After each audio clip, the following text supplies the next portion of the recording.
heto sila talaga yung isa sa mga pinapangarap nating halaman na pinapaganda natin dito sa ating munting garden. Hello everyone, ito po si Charching ng Succulent Davao and welcome sa ating YouTube channel.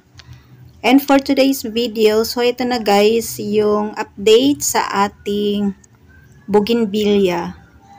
So before, a month ago, inayos natin yung heto dito na side dahil nga maganda yung magiging resulta pag nilagyan natin ng hanging plant dito na side. So heto guys yung update sa nagawa nating hanging bugis dito sa ating bougainvillea area. So hayan na sila, sobrang gaganda, na amaze ako dito kasi yung mga bougainvilleas na nilagay natin dito guys, na ginawa nating hanging, ay ayan, hitik na hitik po yung bulaklak na binigay ng ating plant sa atin. So hindi tayo nagdalawang isip na ayusin agad itong area na to, kasi dito sa baba ng ating bugis ay puro cactus po yung nakalagay. So dahil malalaki na po yung cactus, so hayan, at inayos natin kasi ano na sila, parang maggubat na po yung area natin dito. So ganyan po yung naisipan natin na lagyan natin ng hanging bugis dito sa baba ng ating bougainvillea area. After 1 month, heto guys, at nadagdagan na po yung ating hanging bugis dito sa second flat. So yan, at mabilis lang naman silang dumami, and then nagtry po tayong magpropagate ng ilang variety. So yan, at 1 month ganyan na po kalalago yung ating bugis. So yung pagtatanim natin dito ay ano lang, tusok-tusok lang. Hindi po tayo ICU kasi palagi pong namamatay yung ginawa nating ICU. So yung ginawa ko ngayon guys ay nagtry lang po tayong tusok-tusok lang, and then pag merong nabuhay ay ayan, hinahayaan ko lang po sila hanggang sa lumaki na po yung ating bugis. So yung heto sila ay mga cuttings propagation, and then tinusok lang natin. Ayan, medyo na ito mother plant, sobrang ganda nito guys. And then yung mga variety natin dito na bougainvillea ay lang naman, meron tayong mga ordinary, and then meron din tayong hybrid.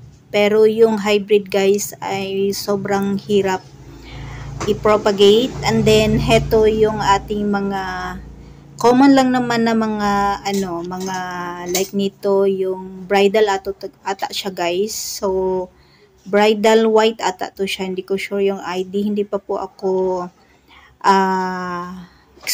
expert to sa ID po ng ating mga bugis din ito, parang tanglong pink. So mga common lang po sila na variety. And then heto guys yung isa sa natin, propagation, cuttings, and then tusok lang. So yan, at nagkaroon naman po ng ayan, bagong dahon yung iba na naging successful po na propagation. So after nito mga 1 month lang guys, malalaki na po yung ating bougainvillea. So magiging katulad na po sila nito. So mabilis lang po silang lumago. Heto parang mother plant.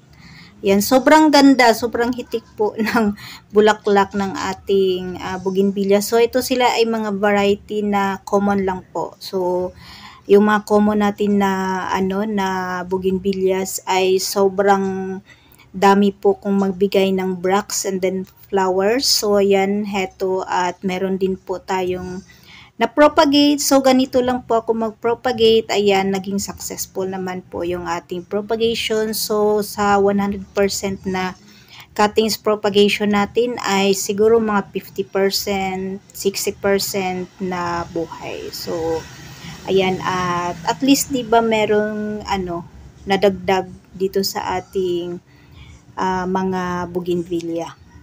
So, ganyan na po sila karami guys. After, siguro wala pa tong 6 months na nilagay natin dito, yung sa itaas. And then, yung sa baba naman po ay ano lang, 1 month, 2 months na propagation. So, ganyan po kabilis. Lumaki yung ating mga bougainvillea dito sa ating munting garden. So ito hindi pa ako nakapag-propagate niyan kasi sobrang hirap niya i-propagate. Yung ating Cetra and then Arjona kasi mga hybrid sila guys. Yung mga hybrid ay medyo hirap i-propagate. So yung parang meron na tayong Cetra na na naging successful. Isa lang ata sa 100% nating propagation, so 1%. 1 or siguro mga ganun lang yung nabuhay na propagation natin itong Indian Cetra. So yung Arjuna natin guys ay hindi pa po, wala pa tayong successful na cuttings propagation nito. So ganyan kaganda yung kanyang bracts. Ayan. So, sa dinami-dami nating cuttings na tinanim nito ay wala pong nabuhay. So, sobrang hirap. Siguro mga graph. Kung i-graph natin to, siguro magiging successful yung ating propagation. Ayan, meron din tayo sa taas na cuttings propagation. And then, heto pa guys. So, marami dito ang pink color na bougainvillea. So, medyo mainit na dito na area guys. So, yan po yung gusto ng ating plant, yung direct sun. Nakalagay sila sa full sun o ROS direct sun. So, ganyan sila kalalago. And then, mas grabe to flowers pag summer time. So, yan. At pinaparami po natin sila dito kasi sobrang ganda nila pag, lalo na pag hitik or sobrang dami ng kanilang flowers. So, yan guys yung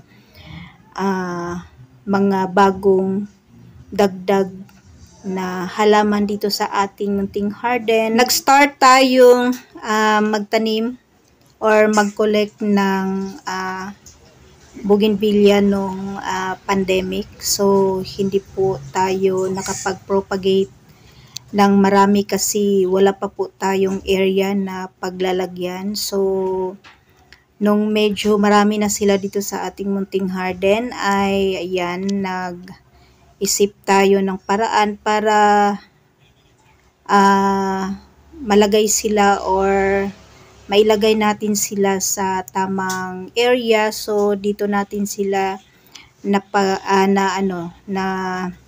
naisipang ilagay kasi dito na area ay full sun po yung nakukuha nilang sunlight. So yan, at successful naman po yung ating propagation and then yung ating mga mother plant. Dito sa taas guys yung ating mga mother plant and then dito sa baba naman po yung ating mga cuttings propagation. So ganyan na po sila kaganda dito na area. So wala na po yung ating mga cactus dito sa baba and then yung ating sili ay tinanggal ko na and then naglagay tayo ng panibagong sili dito sa baba ng ating bugis. So yan guys yung update dito sa ating bougainvillea area, dito sa ating mga hanging bougainvilleas dito sa ating munting garden. And that's for today guys.